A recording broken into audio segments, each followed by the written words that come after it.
3 melhores do São Paulo e o top 3 piores da temporada 2024. Boa, aí eu gosto. Começamos bem. A gente concorda ou não. Forte. E outra coisa E o pessoal do chat aqui, deixa seus comentários. Outra coisa que sempre me manda também aqui nas lives de vocês, às vezes vocês falam do top 3 e as pessoas vêm me falar que vocês comentaram. Eu adoro. É um balizador antes das notas. Na última eu vi que vocês discordaram do Sabino lá no Rio de Janeiro, acharam que o Jandrei foi pior que ele por ter entregado o gol. Exato. Né? Mas é bom porque dá debate sempre, essa é a intenção. Sempre. Vocês querem começar por baixo ou por cima? Os piores ou os melhores? Por cima. Por cima. Começar bem, né? Começar bem. Então, cara, pra mim e pra gente lá do GE, que nós fizemos a live agora há pouco, o Alan Franco foi o cara mais regular da temporada do São Paulo. O Alan começa o ano no banco, que é muito louco. No banco do Carpini. Primeiro, o melhor jogador da temporada do São Paulo em 2024. Por quê? Começa a temporada no banco com o Carpini, o Diego Costa era o titular, e ele, na hora que precisa dele, ele vem, ele dá a cara a tapa, ele vai bem nas decisões, ele joga bem contra o Galo, bem contra o Botafogo. Ao contrário do Lucas, que pra mim foi muito bem também, o segundo melhor jogador pra mim de São Paulo no ano, só que nas decisões, nas Copas, ele erra a cabeçada contra o Galo, que seria 1-0 no Morumbi, na sequência sai o gol do Galo. Nossa. E na Libertadores ele perde o pênalti. Aquele pênalti no primeiro tempo ali, incendiar o Morumbi, ia dar uma cara que o São Paulo tem muito mais tempo pra atacar o Botafogo, pra encurralar o Botafogo, né? Sim. Mas fomos assim, Alan Franco pela regularidade, por ter tomado conta da posição, termina o ano como melhor zagueiro do São Paulo disparado. Lucas em segundo também pela firmeza, e o Luciano em terceiro. Acho que é difícil tirar o Luciano pelos gols que ele entrega. 18 gols, artilheiro. Interessante, hein? Esse pelo menos foi o meu, não foi unanimidade esse terceiro. Mas eu coloquei o Luciano, 18 gols. É o cara que, no jogo contra o Botafogo, se você for ver, ele entra, ele incendeia o Morumbi também, ele entra bem nesse jogo. Sim. Tem a irregularidade do Luciano, tem o combo Luciano. Nunca é só. Pacote Luciano. Nunca é só bom, é pacote Luciano, é o anti-herói Luciano. Ele não se contenta em só dar o gol e só entregar a alegria. Ele também vai dar os problemas dele, as birras dele, mas não sei o que vocês acham desse top 3. Não, a galera aqui tá com você. O Guilherme Dias também fala, Lucas, Luciano, Alan Franco. O Eber aqui fala top 3, Alan Franco, Lucas e Zubeldia. Ele colocou. E a Renata fala, acompanha o relator. Vai ter um capítulo especial. Capítulo especial. Mas eu tô de acordo. Ô, Filipão, mas assim... E você, tá? Olha, se você for pensar, né? Porque aí ele botou 2 lances capitais que realmente... Atentam contra o Lucas. Atentam contra o Lucas, que é perder aquele gol de cabeça feito contra o Galo e perder o pênalti no tempo normal ali contra o Botafogo. Mas o que eu ia perguntar é sobre o Luciano, que é essa bola dividida aí, e ele mesmo causa, né? Porque, ele saindo do campo, falando ali pra vocês ali, não sei se fico, é ele que talvez cause essa dúvida do São Paulino se ele realmente é indispensável ou não. Porque, pelo que ele fala, ou ele não sabe, ou ele não sabe se querem que ele fique. Pelo aquilo que você sabe dos bastidores aí do Tricolor. Qual que é a situação? É ele que tá pensando nesse último grande contrato da carreira? Ou é o São Paulo que, pelo apertar dos cintos, que já não faz tanta questão de ter o Luciano no elenco? Eu acho que é um combo dos dois, um pouco mais do lado do Luciano. Acho que ao contrário do final de 2023, quando ele termina a temporada pensando em jogar Libertadores, vindo do título da Copa do Brasil, empolgado, apesar de não ter sido titular nas finais, mas ele estava empolgado, ele queria ficar 2024 no São Paulo, sofreu pressão dos empresários, ele teve proposta concreta para sair e não quis sair, quis ficar. Agora a cabeça dele acho que é outra. É um cara com 31 anos, um cara que sabe que pode ser o último grande contrato. Se ele vai parar e assinar 3 anos lá, é o último grande contrato da vida dele. Faz o pé de meia aí para as futuras gerações. Eu acho que isso pesa um pouco o incômodo com a torcida. O Luciano, ele é aquele cara pavio curto, ele é aquele cara muito sentimental. Então ele fica vendo comentário, ou vão falar pra ele, falam que você não é 10, falam que você é sempre culpado, entendeu? E ele escuta isso, ele absorve isso. Então é um pouco dos dois. O Luciano tem esse lado dele, e o São Paulo também é um salário alto. A última renovação dele até o final de 26, o salário dele subiu legal. Ele é um top 5 de salários do São Paulo hoje. Então você ia trocar um top 5, talvez para trazer um outro top 5, talvez um 10 de verdade, enfim. Tem várias situações que mexem com a saída ou com a manutenção do Luciano. O grande dilema dessa possível troca da saída do Luciano e a entrada de um outro jogador de bom nível é que você sabe o que o Luciano te entrega. O outro que chega você não sabe. É verdade. É o ponto. Eu não achava que o Gomes Rodrigues Ia resolver. Então, são questões... Daniel Alves. A troca é só se vier um cara incontestável completamente. O São Paulo não tem condição de trazer ninguém incontestável. Assim, só para é legal, um personagem bem interessante a gente discutir. Só eu colocaria no terceiro lugar do pódio, de terceiro ou melhor. Lamentavelmente teve a lesão, mas eu coloco o Alisson mesmo ficando um turno fora do time. É mesmo? Um turno inteiro? É um turno inteiro, até porque... Concordo 200%. Até porque Boa, ele teve, a memória nossa vai ficando, ele teve, depois da lesão do Pablo Maia, um turno inteiro sozinho jogando numa outra posição, ainda numa outra posição, que foi primeiro volante, e ele conseguiu jogar bem. Mas eu também gostei do ano do Luciano. Eu não achei o lance do Luciano ruim. E acho muito interessante a sua informação, cara, porque a gente fica, nas nossas lives, a gente fala muito da torcida da internet e da torcida do campo. A torcida do campo não pega no pé do Luciano. Verdade. Não mesmo. E se ele, né, não se deixasse levar pelo que falam, pelo que ele lê, talvez ele não tivesse se incomodado com essa situação, mas é bem curioso o que você fala. Saímos vaiados no jogo mas contra o aí Juventude. mas todo mundo mereceu vaia, né? Zubeldia, inclusive. Exatamente. Sim. Inclusive, todo mundo. Aí todo mundo mereceu. Foi o que eu falei. No Juventude em casa Foi o jogo que burramente os caras encomendaram essa vaia. Eu concordo muito com a lista do Felipão. Acho que eu só faria essa troca mesmo entre Alisson e Lucas.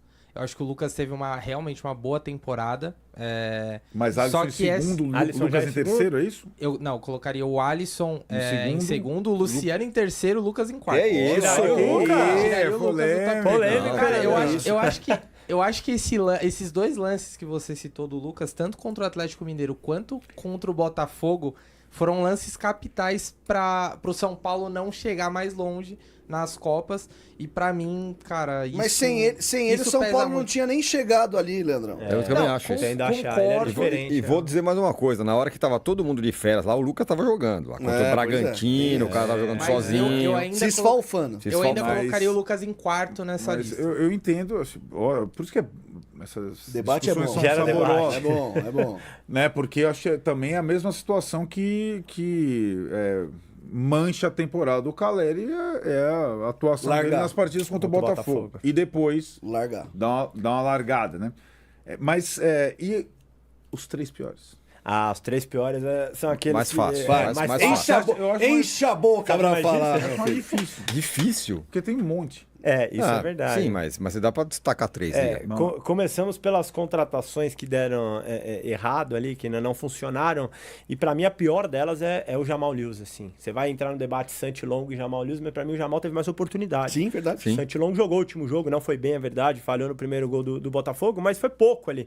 O Jamal não, ele teve uns 4, 5 jogos de titular e ficou claro que tem muita dificuldade. Ele briga com a bola, né? No jogo contra o Cuiabá lá, a partida do São Paulo ela é muito ruim, ela é horrorosa, uma das piores da temporada, mas o Jamal conseguiu ser pior que o próprio São Paulo, assim. O técnico. Isso. Foi muito ruim. Filipão, você que vive o São Paulo quase diariamente, duas perguntas em cima disso. Quem inventou o Jamal? Quem é o pai da ideia do Jamal? Vamos falar assim, vai. Quem que é o pai? Até eu falei, não sei se você sabe dessa história. Tava no Rock in Rio, 5 da manhã, voltando do Rock in Rio, então você já imagina ali o estado. Delícia. Um louco lá, me vê um cabeludo chegando num hotel lá na Barra. Você não é o cara do Tricolor, sou eu. Eu que indiquei o Jamal pro São Paulo. Então você sabe quem é o pai. Então Não, eu sei, mas assim, pra cada indicação tem alguém que tem que aceitar a indicação, certo? Gostei da ideia. Né? Então, gostei da ideia, exato. Bom, isso é um ponto. 2, falta de adaptação ao futebol brasileiro, porque, assim, como você falou, é impensável, assim, pelas oportunidades que ele teve, a gente não viu nada que valide uma contratação dessa. Nada. Eu acho que o Jamal e o Santilongo, eles têm uma característica semelhante. Os dois chegaram as portas fechadas, ali, com a janela acabando. No penúltimo dia ali. Só pra falar, trouxemos. Exatamente. Então, me parece muito aquele negócio de chegou o nome ali, precisamos de alguém, tem que dar uma resposta. Alguém falou que é bom, Alguém falou que é bom. Não, o que eu sei é que não passou pelo Zubeldia, nenhum dos dois passou. O Zubeldia em nenhum momento pediu nenhum dos dois. Bom destacar isso, porque tudo é culpa do Zubeldia. Não, porque... Sobra pro cara caras têm que botar em campo. Porque muitas vezes, principalmente o longo, a Argentina foi o Zubeldia que indicou. Não foi o Zubeldia. Ele pediu o Paul Fernandes. Que está no Fortaleza. O que dá uma outra medida da situação do São Paulo. Exato, perdeu o jogador. Nossa, nem sabia dessa, já tô deprimido. Chegou a negociar e Chegou a negociar, não conseguiu. Então, assim, me parece muito mais uma resposta da diretoria a uma cobrança popular, porque na época tinha um clamor da torcida nas duas posições, que o São Paulo estava em reta final, precisava dos jogadores, e foi uma resposta ali. Chegaram os nomes, vamos pegar, não sei exatamente quem, para ser honesto, mas me parece muito mais uma resposta ao clamor popular do que propriamente olhar o jogador, confiar um serviço de scout. Zero. Foi Moneyball ou foi, nem não isso, foi Moneyball? Não foi nem scout. Moneyball não foi. Não foi Então, Moneyball, aí, sinceramente, é a solução mais cretina possível.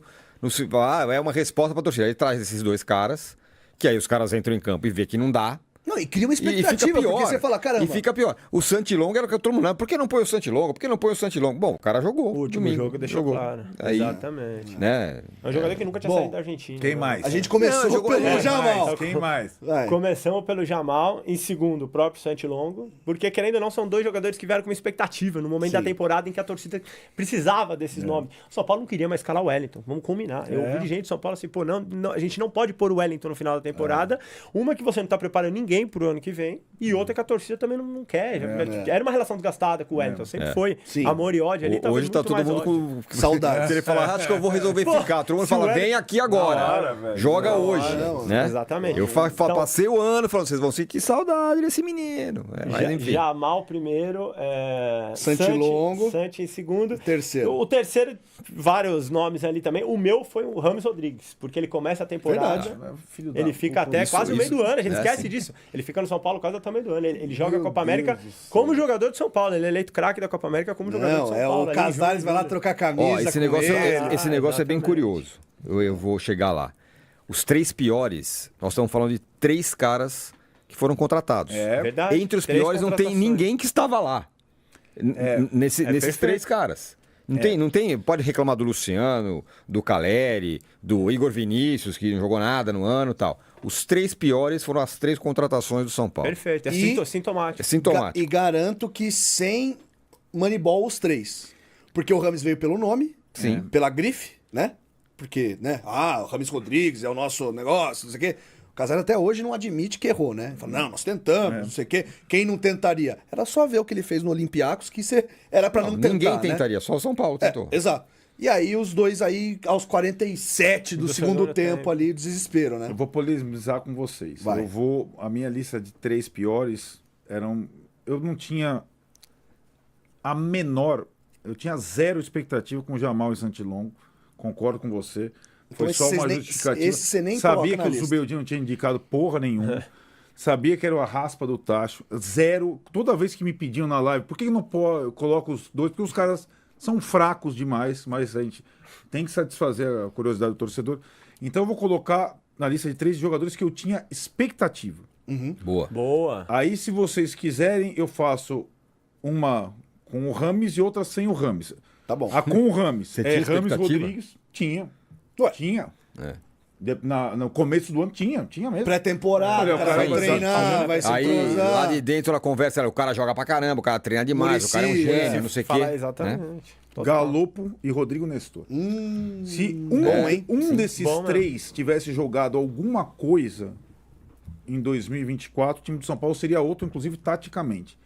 Então, e se você quiser que eu tire o Rames, eu ainda coloco o Michel Araújo, que é um jogador que eu gosto. E acho que se machucou demais tal. Mas se algum desses quatro indivíduos jogasse alguma porra nessa temporada, o time do São Paulo seria outro. Então são 4 jogadores e meio de campo. O São Paulo não teve meio de campo a temporada toda. Perdeu os 2 volantes machucados. E esses caras não entregaram nada. É verdade.